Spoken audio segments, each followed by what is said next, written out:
So, in honor of the new paperback edition of Jesus Through Medieval Eyes, I've been inviting other writers and experts in the field to think with me for a few minutes about some of the images and metaphors of Jesus in this book. And today, I'm so excited to welcome Dr. Erin Zoutendam, who's an expert on scripture reading in the Middle Ages and especially by medieval mystical writers. And she's here to chat with me about Jesus, the lover or bridegroom. Erin Zoutendam received her PhD from Duke, and her research examines how late medieval and early modern biblical hermeneutics shaped Christian conceptions of mystical contemplation.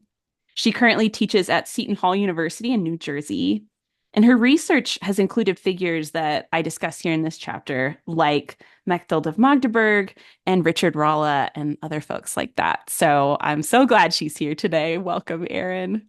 Thank you. I'm glad to be here. And I didn't know about the paperback, so that is really exciting. Thank you. I am excited. So, Erin, when did you first encounter this image of Jesus as a lover, and what did you think at the time?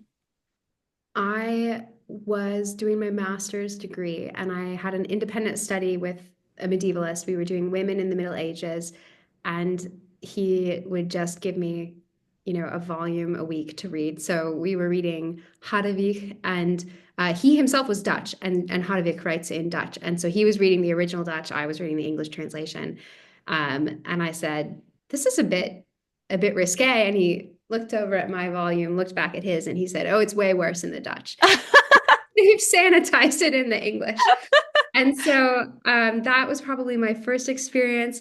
I mean, it's unusual, I think, for most American Christians, but I also studied literature, and so I don't think I found it completely off-putting. We call God Father, but he's not literally our Father. And so it was surprising, but I don't think that I found it off-putting.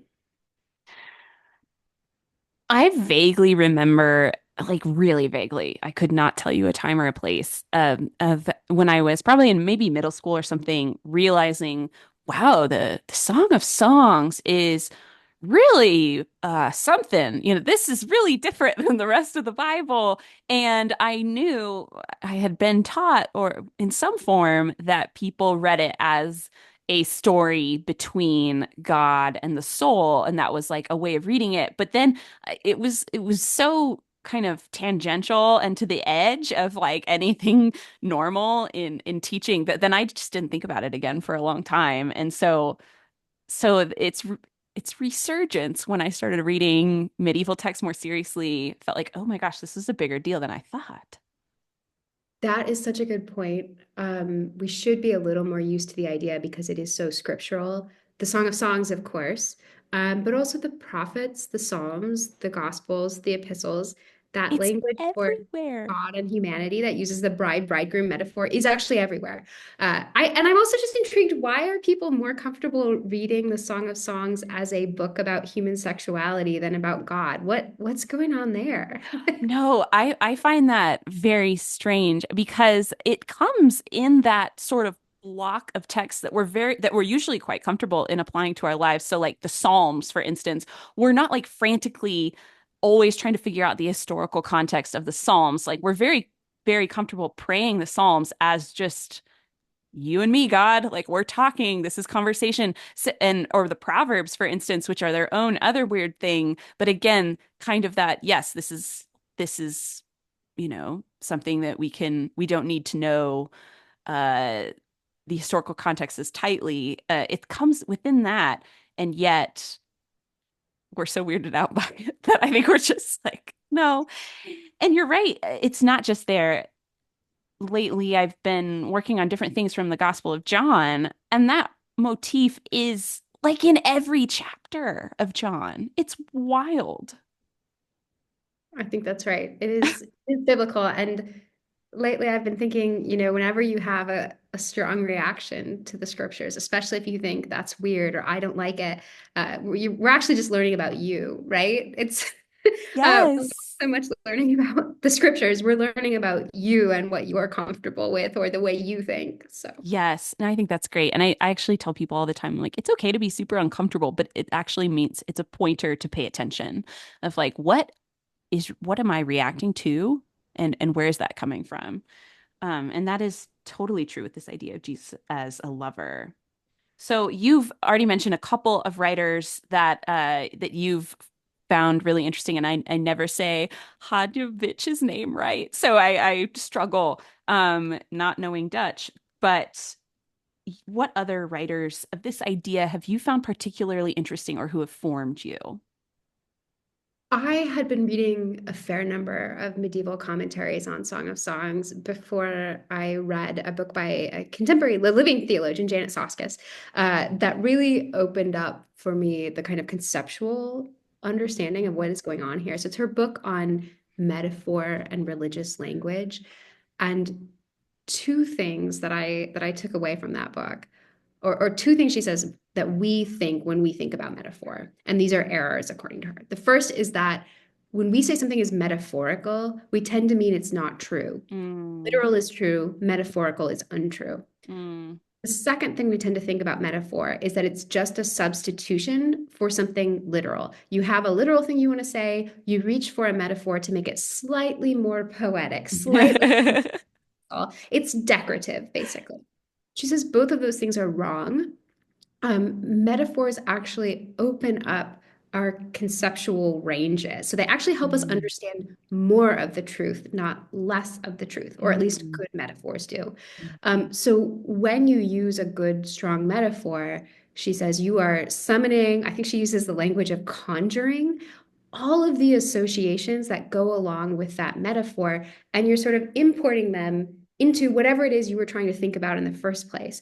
And those connections spark all kinds of new insights. So if I refer to Christ as the bridegroom, when I say groom, every emotional, intellectual, psychological idea that pops into your mind is brought into the conversation about Christ, and we see new things about Christ because of all of those connections. So I found her work incredibly helpful.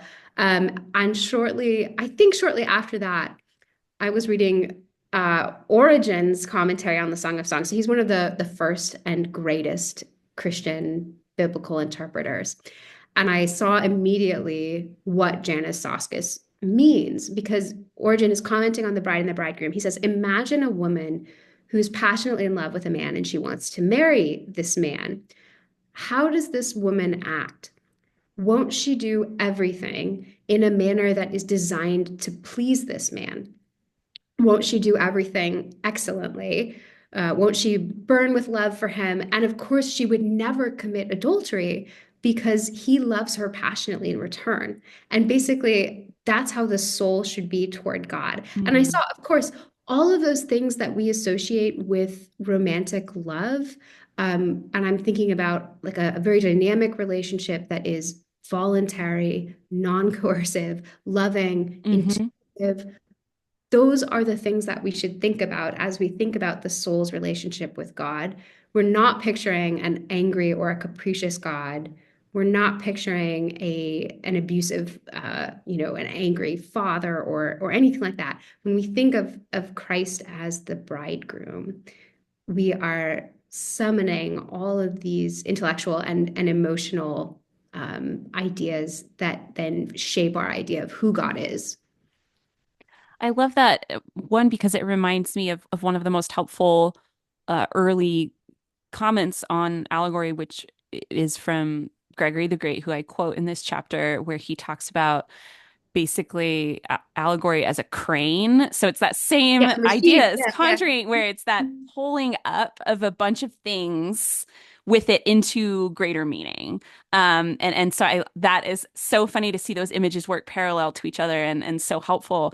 And then the other thing that I love about how you just explained this image of bridegroom and something that really opened up to me as I worked on this chapter that initially I was very uncomfortable with and didn't really know how to enter into it was the mutuality of desire. And that we sometimes I think messed up interpretations of this really focus on the bride needs to like obey the groom and please the groom only, but as Origen writes, and as how all of these writers are thinking through that, this longing and this desire for a union is shared by both bride and groom in the most loving and the most caring marriages. And so the mutuality of this image really blew my mind and felt so lovely and hospitable and welcoming in a way that surprised me.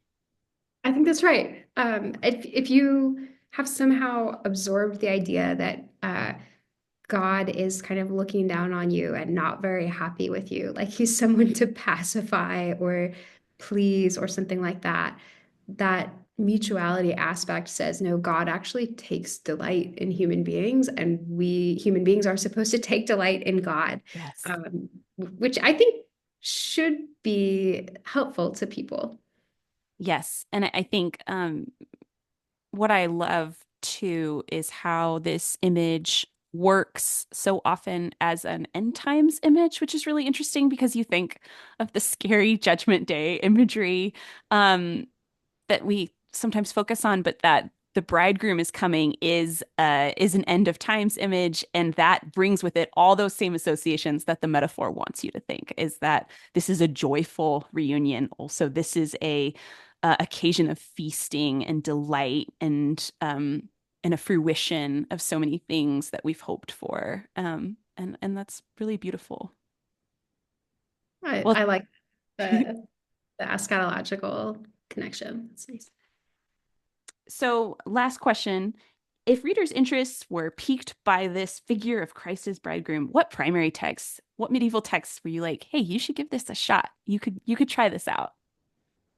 I think the classic work here is, of course, Bernard of Clairvaux's Sermons on the Song of Songs.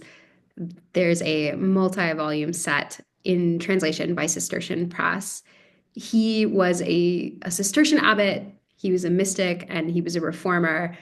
And as you know, Grace, he wrote 86 sermons on the Song of Songs. He makes it about halfway through before he dies in 1153. And then you've got a kind of teamwork makes the dream work situation where another Cistercian picks up the banner, writes 47 more sermons, continue Bernard's project, reaches the fifth chapter, and then dies in 1171. And remarkably, you would think no one would take this project up because you die in the middle of it. But there's yet another theologian who has the happy task of finishing out the project. He survives, he makes it to the end, he adds 120 sermons. You may not necessarily read all of them, but it's worth starting with Bernard's. Medieval writers tended to write their commentaries and sermons on the Song of Songs at the end of their lives when they were at the height of their spiritual and literary powers. So they were Mm. kind of saving the best for last. That's the case with Bernard. It's the fruit of their entire life often. Well, thank you so much, Erin. I love that. And that's a great recommendation. I wholeheartedly second. Check out Bernard of Clairvaux's collection of sermons on the Song of Songs. They're beautiful, they are challenging, they are weird, they are thoughtful. I mean, there's a lot going on there that I hope will be just a doorway into further thinking on Jesus the lover. So thank you so much, Erin. I really appreciate it. Of course.